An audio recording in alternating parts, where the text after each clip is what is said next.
One of the things that I noticed is that there were so many different things going on in our schools, but none of it was really integrated. There were kids who were getting different level of education in one school versus the other, and even between grade levels, there was a lot of disparity. When I get into different environments and people find out that I'm from Mount Vernon High School, they seem to look at me in a more negative light. If you walk around our schools, you'll see the broken sidewalks, you'll see patched up windows, you'll see places where roofs have leaked, you'll see cracked doors and frames and windows and buckling floors and things like that. Kids can't learn in dilapidated schools, and we have to do something about it. What an extraordinary opportunity to really bring about change. Unified professional development, we've increased accountability and monitoring of instructional practices, and we've seen some results. We see some of our test scores starting to go up. We see a reduction in the number of kids who are being suspended. It's been remarkable, the change in this city, even in the last 2 years, or even 1 year. We have a new superintendent who the whole city, frankly, is thrilled with. Mount Vernon Star Scholars Program, I mean, that program has changed my life. They hooked me up with a mentor, and she basically helped me with the whole entire process, my essay, all of my scholarships. There's a lot that still needs to be done. The taxpayers will be asked to vote on a $108 million bond on the average assessed home, which is $10,000, and that would be a home that's market value is about $315,000. It's going to cost about $7 a month. The stars are really aligned for this bond at this time. Not only are interest rates favorable, but we really have an unprecedented opportunity to take advantage of state aid. Up to 75% of this bond is going to be reimbursed by the state, and that's like doing major surgery for the cost of a copay. This bond is critical in terms of raising property values. So it is a small investment for homeowners to make to see their property values increase.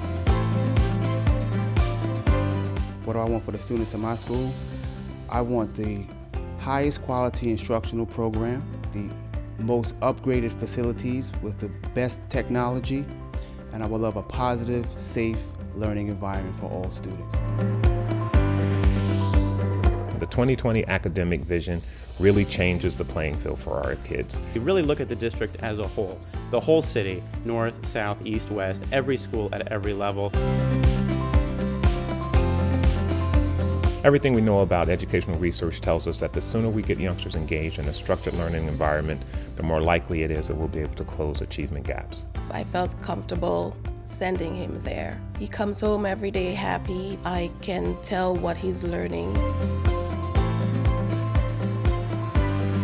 This will give youngsters an opportunity to stay in their neighborhood schools from kindergarten through grade 8. They build better relationships with teachers. There's more continuity of care. There's more opportunities for families and teachers to build relationships. I think our students are talented in so many different ways that if we have more choices, you could really truly see the talent in Mount Vernon. One of the high schools will be at A.B. Davis, where youngsters will have an opportunity to excel in science, technology, engineering, art, and mathematics.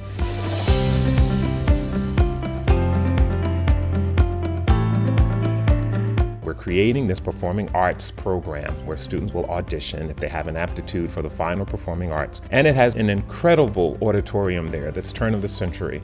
We're restoring that auditorium and bringing back the luster that the district once knew. There's also an opportunity for the community as well.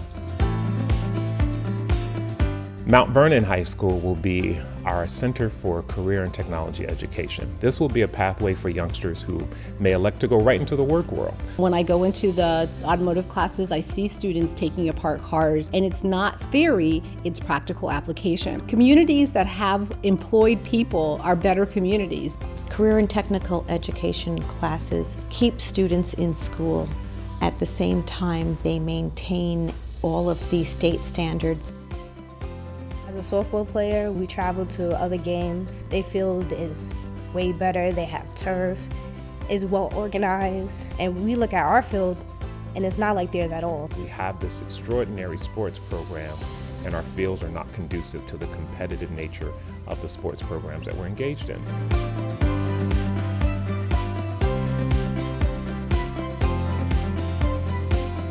We are also looking at restoring the basketball courts and play areas so that it's age appropriate for our elementary and middle level students. Education is the key. Once you see the world around you and you begin to see what quality schools look like and what quality education looks like, then you raise your standard and you raise the barometer, and that's what we're trying to bring to Mount Vernon.